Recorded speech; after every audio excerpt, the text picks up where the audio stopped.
a BBC presenter and they're walking up Yorkshire Street and they knew exactly where our offices were. And the first thing they do was like, because they'd already been in and set everything up. So what do? Find the most undesirable person that you could see, like a hoodie that looked really intimidating, and ask them for directions. And it's like, why do it? Yeah.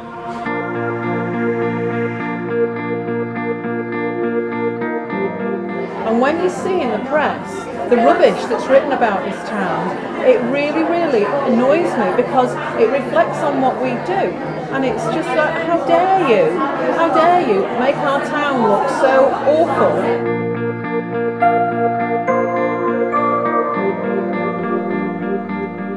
Over the last few years, the town of Rochdale has been portrayed as a community without morals, spirits, or a future.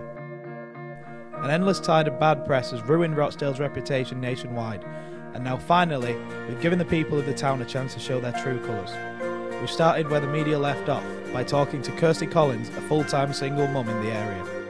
Did you see the BBC documentary a couple of weeks ago about young women in Rochdale? I did, yeah. I did, definitely. It wasn't very nice, it wasn't pleasant viewing, and it wasn't very good to watch. Okay, and how did it make you feel as a young mother in the area? I don't think it was a very good reflection of young mothers at all. It wasn't a good reflection of how young mothers in Rochdale are and young mothers across the country, really. I think it made us all look really bad.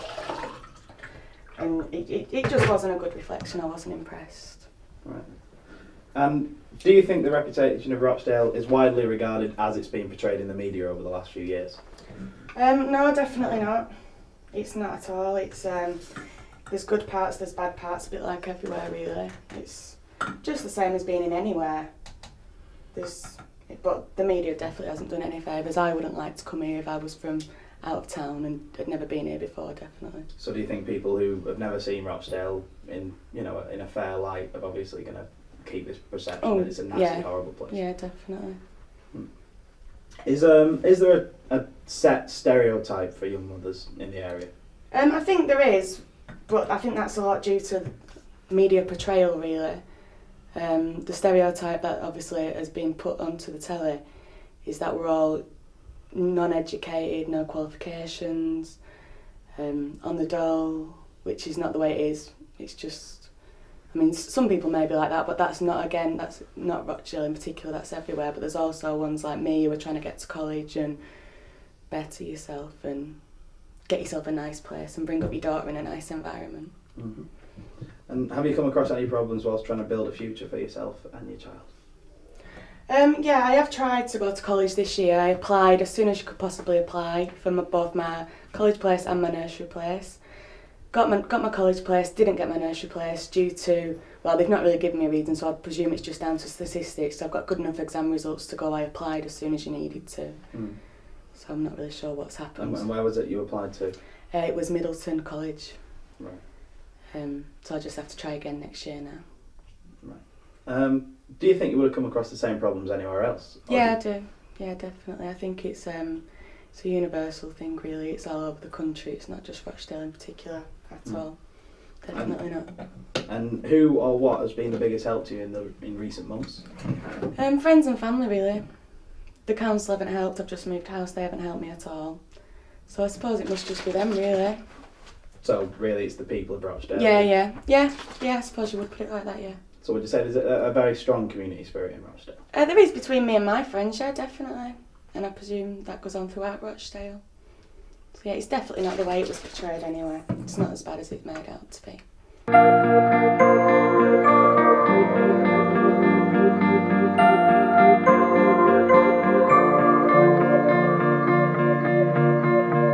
And as someone who's lived and worked and owns property in Rochdale, how does it affect you, the way the town's portrayed? Every time, every programme seems to be just about the negatives of Rochdale, and there is a hell of a lot of positives in there, and that's what needs to get changed. Hopefully this programme will start that, and somebody will actually get off, I won't swear, and get something done about it. Fantastic. And do you think that people who've never been to Rochdale will think that the way it's portrayed in the media is how the town actually is? Of course they will, yeah. Like I said, none of the positives they've seen of Rochdale, and hopefully we're one of them, that we're in a heritage area with the Cork Museum here next door. We've got a lovely church there, St Mary's, There's lots to see in Rochdale, but it's never publicised, and I think that's where it needs to start off.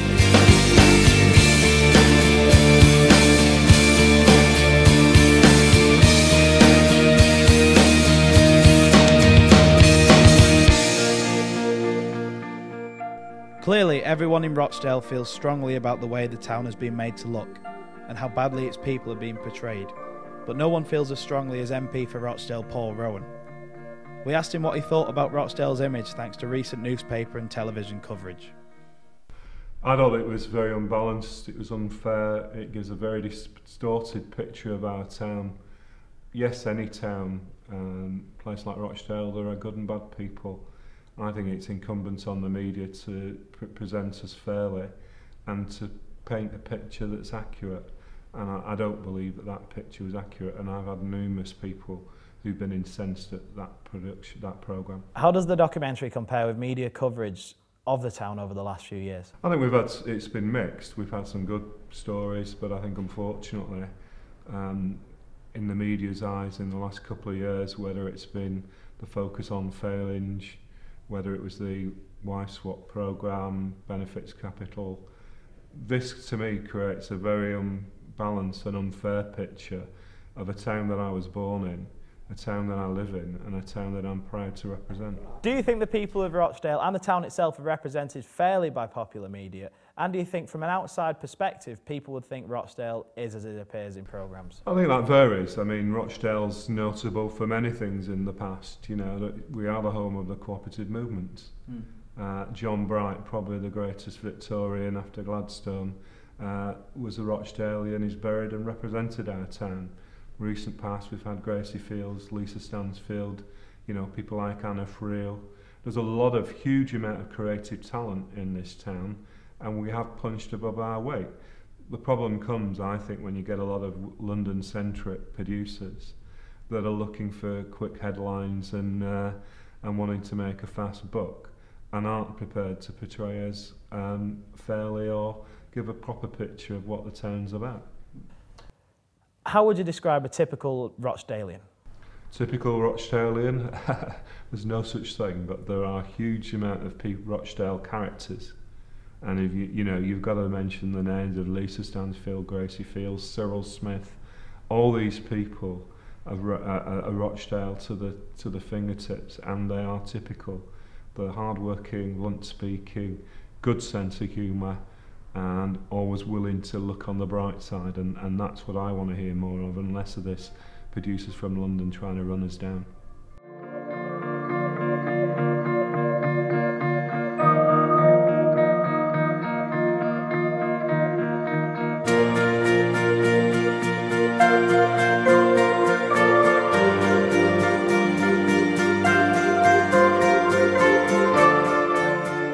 Did you see the BBC documentary about young girls based in Rochdale? Yeah, I did. You know, I was absolutely shocked by what I saw. I could not believe that these girls could actually be there in front of the camera saying what they did and just put Rochdale down to the bottom of a non-existence, really. It was a case of like, why are they doing this? You know, because they can't get off their own sides and actually do something which is creative and actually want to do something back to Rochdale. Has it been a bit of a talking point? I mean, of the people in the kitchen, of the people who come into your restaurant, been talking about? Yeah, it's not just so much of that in the kitchen. It's been in like local pubs, local shops, and people cannot believe what the girls were saying. You know, at the end of the day, we're all actually pushing to actually make our businesses thrive and put Rochdale on the map. And they just like knocked it for six. You know, I was getting sort of emails, I was getting phone calls from all around the country because everyone knows I'm a chef in Rochdale. And sort of like the people in London would just ring up saying, "Ah, isn't it funny what they were saying about your hometown?" I'm like, you know what? You lot need to get a grip of yourself, because at the end of the day, Rochdale is up and coming and thriving. All it needed was those stupid idiots who say what they were saying, and it has just put Rochdale down to the bottom of beyond. You know, it's just like, but now it's up to us to pick everything up and put Rochdale back on the map. You know. Do you think people who have seen the media about Rochdale in the last few years will have a perception that that's the sort of place it is? Well, they do, because everyone still talks about the wife swaps and Lizzie Barnes. You know, it's absolutely farce. And that was probably about 5 or 6 years ago. Isn't it funny where Lizzie Barnes comes from? You know, that's what Rochdale people like. Well, they're not. You know, we're good, honest people, and want to sort of, you know, all it needs is a few sort of minor people slander Rochdale, and then, you know, look at the failings things that happened last year. Same thing again, you know, it's on GMTV, it's on BBC, and people are just saying, Rochdale, we're the laughing stock. Well, in fact, we're not. You know, we've got great businesses, we've got great tourist attractions, and we've also got good restaurants. You do a lot of charity work based in Rochdale, don't you? You do a lot of charity work. Yeah, we sort of recently we did the Spring Hill Hospice last year, and we do Northwest sort of NSPCC campaign. We do quite a lot with them. The Gym Appeal now we've been doing now for the past 3rd year, and we just see it going from strength to strength. I love giving people back to something in the community. You know, it's all right me saying, well, I am this, I am that. But at the end of the day, your local community is your source of like kind of employment for later on in the future years. And also just giving back to people that can actually then get a better form of life and things.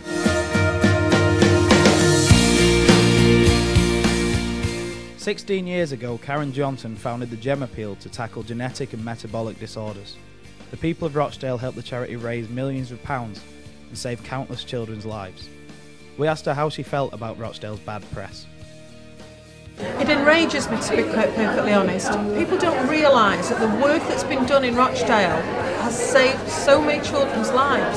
There are children today receiving treatment, not just in Rochdale, not just in Manchester or the northwest of England, but throughout this country and throughout the world, who will benefit from children not dying from rare genetic disorders because of the work of the people of Rochdale.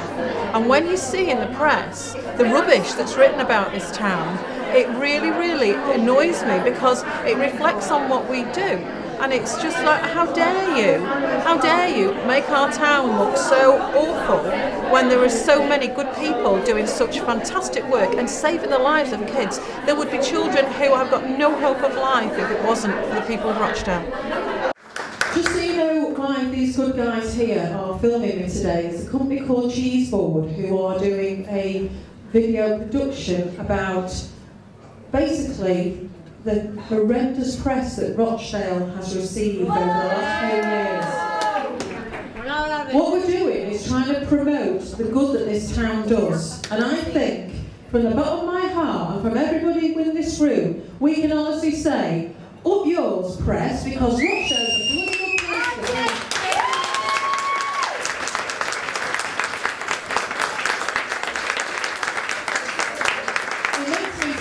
Because all it looks like is we're a load of chaps who sponge off the state.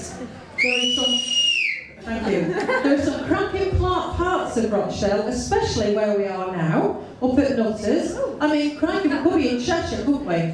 We could be in Surrey, Suffolk. We could be anywhere, but we're not. We're here with proper good folk like you and I. And thank you, Cheeseboard, for bringing this on board and, you know, opening this up and showing the country and everybody else what a damn good place Rochdale is.